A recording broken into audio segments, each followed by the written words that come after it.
Hello hi friends, welcome to my channel. ఈరోజు నేను చెప్పబోయే ప్రాబ్లం వచ్చేసి ఏంటంటే చాప్టర్ 3 నుంచి ఎక్సర్సైజ్ నెంబర్ 3 నుంచి ఫస్ట్ ప్రాబ్లం అనమాట. ఫస్ట్ మనకు ప్రాబ్లం ఏమి ఇచ్చారు చూడండి. ఇక్కడ the graph of y is equal to P of x are given in the figure below. అంటే ఫిగర్స్ ఇచ్చారు ఇక్కడ, అంటే ఇమేజెస్ ఇచ్చారు. ఇక్కడ ఏం ఇమేజెస్, గ్రాఫ్స్ ఇచ్చారనమాట. y is equal to P of x అని మెన్షన్ చేశారు. అంటే y ఈక్వేషన్ అనేది P of x. P of x అంటే ఏంటి? పాలినామియల్ ఇన్ ఎక్స్ టర్మ్స్ అనమాట. ఎక్స్ టర్మ్స్లో పాలినామియల్ అనేది ఎగ్జిస్ట్ అవుతుంది. So for some polynomials P of x అంటే పీ ఆఫ్ ఎక్స్లో ఒక ఈక్వేషన్ అనేది ఎగ్జిస్ట్ అవుతుంది అనమాట. ఆ ఈక్వేషన్ని మనం బేస్ చేసుకొని in each case find the number of zeros of P of X. ఎన్ని జీరోస్ అనేవి ఎగ్జిస్ట్ అవుతాయి ఇచ్చిన ఈక్వేషన్కి అని చెప్పేసి ఫైండ్ అవుట్ చేయమన్నారు. మనకు డైరెక్ట్గా మనకి ఏమి ఇవ్వలేదు, ఈక్వేషన్ అనేది ఇవ్వలేదు. ఇక్కడ పీ ఆఫ్ ఎక్స్ అనేది లైన్ అంటే లైన్ ఆర్ క్యూబిక్ కర్వ్స్ ఇచ్చారు. ఇక్కడ గ్రాఫ్లో ప్లాట్ చేశారు కదా. సో ఫస్ట్ మనం ఏం చూసుకోవాలంటే ఎక్స్ యాక్సిస్లో ఎక్కడన్నా ఆ కర్వ్ అనేది టచ్ అవుతుందా లేదా అని చెక్ చేసుకోవాలి. ఇక్కడ చూడండి, ఫస్ట్ ఇమేజ్లో ఎక్కడన్నా మనకి ఎక్స్ యాక్సిస్లో కర్వ్ ఆర్ లైన్ అనేది ఎక్కడన్నా టచ్ అవుతుందా? అవ్వట్లేదు కదా. సో దీనికి నో జీరోస్ అనమాట. అంటే ఈ పాలినామియల్ ఏదైతే మనం ప్లాట్ చేసామో ఈ పాలినామియల్కి జీరోస్ అనేవి లేవు. ఓకేనా. నెక్స్ట్ సెకండ్ క్వశ్చన్ చూడండి. ఇక్కడ ఇలా వచ్చింది కర్వ్. వై టర్మ్ని ఒకసారి టచ్ అవుతుంది, కర్వ్ అనేది ఎక్స్ టర్మ్ని కూడా టచ్ అవుతుంది. అంటే ఎక్స్ యాక్సిస్లో కూడా టచ్ అవుతుంది. అంటే ఇక్కడ ఏంటిది? ఓన్లీ ఎక్స్ యాక్సిస్నే మనం కన్సిడర్ చేయాలి. ఎందుకు? పీ ఆఫ్ ఎక్స్ అంటే ఎక్స్ అంటే పాలినామియల్ అనేది ఇన్ టర్మ్స్ ఆఫ్ ఎక్స్లో మనం కన్సిడర్ చేస్తున్నాం కాబట్టి ఇక్కడ ఎక్స్ టర్మ్ ఒకటే చూసుకోవాలి. అంటే ఎక్స్ యాక్సిస్లో కర్వ్ అనేది ఎన్ని టైమ్స్ టచ్ అయింది? ఇక్కడ ఓన్లీ 1. సో 1 అనమాట ఆన్సర్. నెక్స్ట్ ఇక్కడ చూడండి 1 2 3. సో ఇక్కడ జీరోస్ ఎన్ని వస్తాయి? 3 జీరోస్ వస్తాయి అన్నమాట. ఓకేనా. నెక్స్ట్ కమింగ్ టు ఫోర్త్ది ఏముంది చూడండి. 1 2 టైమ్స్ టచ్ అవుతుంది ఇక్కడ. సో ఇక్కడ జీరోస్ అన్ని 2 అనమాట. ఓకేనా. నెక్స్ట్ ఇక్కడ 4. నెక్స్ట్ 1 2 3 అనమాట. ఓకేనా. నెక్స్ట్ సెకండ్ బిట్ మనకి ఏమి ఇచ్చారు? Find the zeros of the polynomial given polynomials అన్నారు. జీరోస్ని ఫైండ్ అవుట్ చేయాలి ఇక్కడ. ఓకేనా. మనం ఇప్పుడు జీరోస్ ఫైండ్ అవుట్ చేయాలంటే ఫస్ట్ స్టెప్ ఏం చేయాలో చూద్దాం. ఫస్ట్ ప్రాబ్లం చేద్దాము. ఫస్ట్ ప్రాబ్లం మనకి ఏమి ఇచ్చారు? ఇక్కడ P of x is equal to 3x అని మెన్షన్ చేశారు. అంటే polynomial X is equal to 3x అనమాట. జీరోస్ని ఫైండ్ అవుట్ చేయమన్నారు. ఇక్కడ ఎక్స్ పవర్ ఎంత ఉందో చూసుకోవాలి, హయ్యెస్ట్ డిగ్రీ ఎంత ఉందో చూసుకోవాలి. ఇక్కడ 1 ఉంది హయ్యెస్ట్ డిగ్రీ. ఓకేనా. సో 1 ఉంది కాబట్టి మనకి ఇప్పుడు ఎన్ని జీరోస్ వస్తాయంటే ఓన్లీ 1 జీరో ఎగ్జిస్ట్ అవుతుంది. ఓకేనా. సో ఇప్పుడు మనకి జీరోస్ ఎలా ఫైండ్ అవుట్ చేయాలంటే ఇచ్చిన ఈక్వేషన్ని ఈక్వల్ టు 0 చేసుకోవాలి. ఓకేనా. అప్పుడు మనకి సింప్లిఫికేషన్ చేస్తే మనకి ఎక్స్ వాల్యూ వస్తుంది. సో ఫస్ట్ ఎలా చేయాలి? 3x is equal to 0. ఇది ఎలా రాసుకుంటాం మనం? P of x is equal to 0లా రాసుకొని పీ ఆఫ్ ఎక్స్ ప్లేస్లో ఏముంది? 3x ఉంది. సో 3xని సబ్స్టిట్యూట్ చేసుకున్నాం. So 3x is equal to 0 అనేది రాసుకున్నాం. సో ఎక్స్ ఇక్కడే ఉంటుంది, 0 అనేది ఇక్కడ మల్టిపుల్లో ఉంది. అటు సైడ్ రైట్ సైడ్కి వెళ్తే ఏమవుతుంది? బై అవుతుంది. అంటే 0/3 అంటే ఏంటిది answer? 0. So x is equal to ఏంటి? Therefore x is equal to 0. అంటే 0 ఏంటిది? Zeros of the polynomial. దేనికి? పీ ఆఫ్ ఎక్స్కి 0 అనేది జీరోస్ ఆఫ్ ద పాలినామియల్ అనమాట. ఇదేంటిది? First question. Next second question మనకి ఏమి ఇచ్చారు? ఇక్కడ X square plus 5x plus 6 అని ఇచ్చారు. ఇక్కడ P of x is equal to X square plus 5x plus 6 అంతే కదా. సో దీనికి ఇప్పుడు మనం జీరోస్ ఫైండ్ అవుట్ చేయాలి.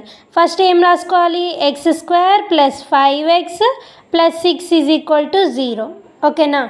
సో ఇప్పుడు మనము దీనికి ఏం చేయాలి, సింప్లిఫికేషన్ చేయాలి, అంటే జీరోస్ ఫైండ్ అవుట్ చేయాలి. ఎలా ఫైండ్ అవుట్ చేస్తామో ఇప్పుడు నేను ప్రాసెస్ చెప్తా చూడండి. క్వాడ్రాటిక్ ఈక్వేషన్ ఇది. ఎందుకు క్వాడ్రాటిక్ ఈక్వేషన్, నేను మీకు ప్రీవియస్ వీడియోలో చెప్పాను. క్వాడ్రాటిక్ ఈక్వేషన్ అని మనకు ఎలా తెలుస్తుందంటే హయ్యెస్ట్ డిగ్రీ 2 అనేది ఉంటే దాన్ని మనం ఏమంటాం, ఆ ఈక్వేషన్ని మనం క్వాడ్రాటిక్ ఈక్వేషన్ అంటాం. ఓకేనా. సో ఇక్కడ స్క్వేర్ ఉంది అంటే ఇది క్వాడ్రాటిక్ ఈక్వేషన్ అనమాట. ఫస్ట్ స్టెప్ ఏంటంటే క్వాడ్రాటిక్ ఈక్వేషన్లో జీరోస్ ఫైండ్ అవుట్ చేయడానికి ఫస్ట్ x² ముందున్న కోఎఫిషియెంట్ని కాన్స్టెంట్ని మల్టిపుల్ చేయాలి. 1 × 6 రైట్, 6 అనమాట. 6కి మనం ఫ్యాక్టర్స్ తీసుకోవాలన్నమాట. ఇప్పుడు 6కి ఫ్యాక్టర్స్ ఏమవుతుంది, 2 3s అవుతుంది, 6 1s 6 అవుతుంది. ఓకేనా. బట్ ఇప్పుడు మనకు వచ్చే ఫ్యాక్టర్స్ని యాడ్ ఆర్ సబ్ట్రాక్షన్ చేస్తే మనకి మిడిల్ టర్మ్ అనేది రావాలన్నమాట. ఓకేనా. ఇప్పుడు 2x + 3x చేసామనుకోండి, 2 + 3 చేస్తే ఏమవుతుంది, మనకి 5x అనేది వస్తుంది. 2 + 3 ఎగ్జాంపుల్ 6 - 1 చేసామనుకోండి 5x వస్తుంది. ఓకేనా. సో ఈ రెండిట్లో మనం ఏదన్నా తీసుకోవచ్చు. నేను ఇది తీసుకుంటున్నాను. ఇది తీసుకుంటే ఏమవుతుంది, x² + 2x + 3x + 6 రాసుకున్నాను. అర్థమైందా. అంటే 5x ప్లేస్లో నేను ఎలా రాసుకున్నాను, 2x + 3x లాగా రాసుకున్నాను. అంటే ఎలా తీసుకున్నాం, ఈ 2 3 అనేది ఫ్యాక్టర్స్ అనమాట. 6కి ఫ్యాక్టర్స్. ఫస్ట్ ఏం స్టెప్ చేస్తున్నాము, కోఎఫిషియంట్ ఆఫ్ x² కాన్స్టెంట్ని మల్టిపుల్ చేస్తున్నాము. వచ్చిన నంబర్కి మనం ఫ్యాక్టర్స్ రాసుకుంటున్నాం, అంటే మల్టిపుల్స్ రాసుకున్నాం. 2 3s అవుతుంది 6 అనేది, ఈ 6 1s కూడా అవుతుంది. ఓకేనా. సో ఇలా రాసుకున్నాం. ఇది తీసుకోవచ్చు, బట్ దీన్ని మనం ఎందుకు తీసుకోము, 6x - 1x అవుతుంది కదా. ఓకేనా. ఇది 5x అవుతుంది. సో దీన్ని మనం కన్సిడర్ చేయము, దీన్ని తీసుకుంటున్నాను నేను ఇప్పుడు. ఓకేనా. సో ఇప్పుడు ఏమైంది, ఇక్కడ ఈ రెండిట్లో నుంచి నేను x టర్మ్ని కామన్లా తీసుకుంటున్నా. ఓకేనా. ఎక్స్ని కామన్ తీసుకుంటే ఇక్కడ ఇంకొక ఎక్స్ ఉంటుంది, ఎందుకు x² కదా. సో ఇంకొక ఎక్స్ని మనం లోపల రాసుకుంటున్నాం, ప్లస్ సింబల్ పెడుతున్నాం. నెక్స్ట్ ఇక్కడ ఎక్స్ అనేది కామన్ తీసుకున్నాం, మిగిలింది ఏంటి 2. సో 2 అనేది రాసుకున్నాం. నెక్స్ట్ ప్లస్ సింబల్ రాసుకున్నాం. దీంట్లో నుంచి 3ని కామన్ తీసుకుంటున్నా.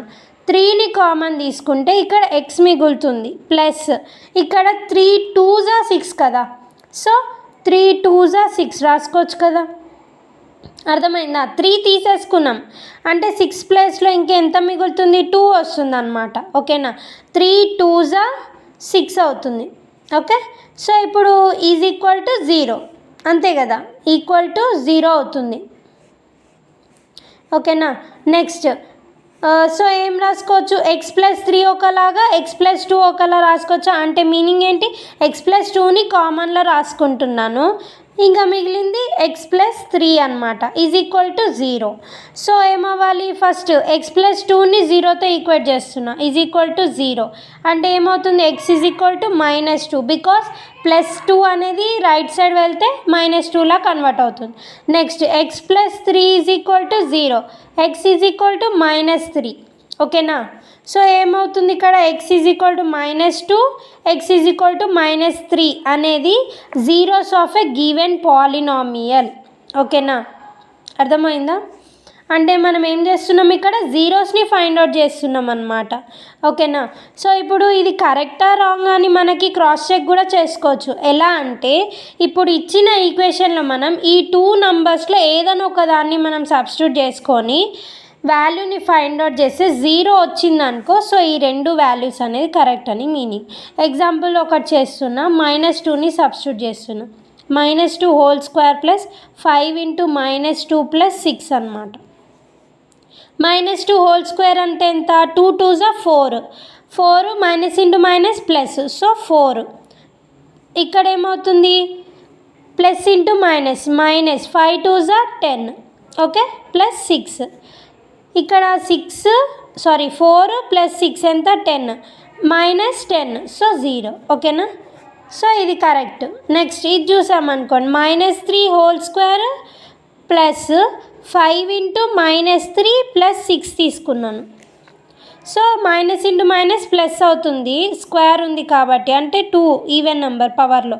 సో 3 3 జా 9, ప్లస్ ఇంటూ మైనస్ మైనస్, 5 3 జా 15 ప్లస్ 6 ఎంత అవుతుంది, 6 ప్లస్ 9 15 మైనస్ 15, సో 0. సో ఇది కూడా కరెక్ట్ అనమాట. ఓకేనా. ఇంకొకటి ఏంటంటే ఇక్కడ మనకి స్క్వేర్ ఉంది అంటే ఇక్కడ ఎన్ని జీరోస్ అనేవి ఎగ్జిస్ట్ అవుతాయి, 2 జీరోస్, అందుకని ఈ 2 వాల్యూస్ అనేది మనకు వచ్చాయి. ఇక్కడ చూడండి పవర్ 1 ఉంది కాబట్టి ఓన్లీ 1 జీరో ఎగ్జిస్ట్ అయింది ఇక్కడ. అర్థమైందా. సో ఇలా మనము ఏం చేయవచ్చు, జీరోస్ని ఫైండ్ అవుట్ చేయవచ్చు అనమాట ఈ ప్రాసెస్ అప్లై చేసి. అంటే ఫస్ట్ స్టెప్ ఏం చేసాం మనము, కోఎఫిషియంట్ ఆఫ్ ఎక్స్ స్క్వేర్ కాన్స్టెంట్ని మల్టిపుల్ చేసి దానికి ఫ్యాక్టర్స్ని ఫైండ్ అవుట్ చేస్తాము. ఫ్యాక్టర్స్ని ఫైండ్ అవుట్ చేశాక ఏం చేస్తున్నాం మనం ఇక్కడ డైరెక్ట్గా ఇక్కడ మిడిల్ టర్మ్ దగ్గర స్ప్లిట్ చేసి సబ్స్టిట్యూట్ చేస్తున్నాం. సబ్స్టిట్యూట్ చేసి కామన్ తీసుకొని డైరెక్ట్గా ఈక్వల్ టు 0 చేసుకొని మనం వాల్యూస్ని ఫైండ్ అవుట్ చేస్తున్నాం. ఓకేనా. So same as this problem, అంటే సేమ్ ఇలాగే మనము ప్రాబ్లం చేసి ఈ 2 వాల్యూస్ని కూడా ఫైండ్ అవుట్ చేయొచ్చు. ఇదంటే సేమ్ ఇప్పుడు చెప్తాను చూడండి. P of x is equal to X plus 2 into X plus 3 అన్నారు కదా. ఓకేనా. సో డైరెక్ట్ ఏం చేయొచ్చు, X plus 2 into X plus 3 is equal to 0 రాసుకున్నాం అనుకోండి. ఫస్ట్ దీంతో ఈక్వేట్ చేస్తున్నాను డైరెక్ట్గా, is equal to 0. So x is equal to -2 వస్తుంది. ఇక్కడ X plus 3 is equal to 0 తీసుకుంటే ఎక్స్ ఈజ్ ఈక్వల్ టు -3 వస్తుంది. ఓకేనా. సో జీరోస్ ఏంటివి రెండిటికి, x equal to -2, x is equal to -3 are the zeros of the given polynomial అనమాట. ఇదేంటిది third problem. Fourth problem next fourth question వచ్చేసరికి మనకేమి ఇచ్చారు, x power 4 - 16 is equal to P of x అని మనకి ఇచ్చారు. సో క్వశ్చన్ ఎలా రాసుకుంటాం మనం, first P of x is equal to 0 అని రాసుకొని x power 4 - 16 is equal to 0, right. ఓకేనా. సో ఇప్పుడు ఏమవ్వాలి, x power 4 is equal to 16 అవుతుంది. దీన్ని 16ని మనం ఎలా రాసుకోవచ్చు, x power 4 is equal to 2 power 4లా రాసుకోవచ్చా. ఇది ఎలా రాసుకుంటాము, ప్రైమ్ ఫ్యాక్టరైజేషన్ మెథడ్ చేస్తే 2 8 జా 16, 2 4 జా 8, 2 2 జా 4, 2 1 జా, సో 2 పవర్ 4 అవుతుంది. ఓకేనా. సో ఇప్పుడు ఎక్స్ వాల్యూ ఎంత వచ్చినట్టు 2. ఓకేనా. సో ఎక్స్ వాల్యూ అనేది 2 తీసుకుంటే మనకి ఈ ఈక్వేషన్కి జీరోస్ అనేవి వస్తాయి అన్నమాట. ఓకేనా. Thank you. ఒకవేళ నా వీడియో కనుక మీకు నచ్చినట్లయితే please like, share and subscribe to my channel mech girl to math girl.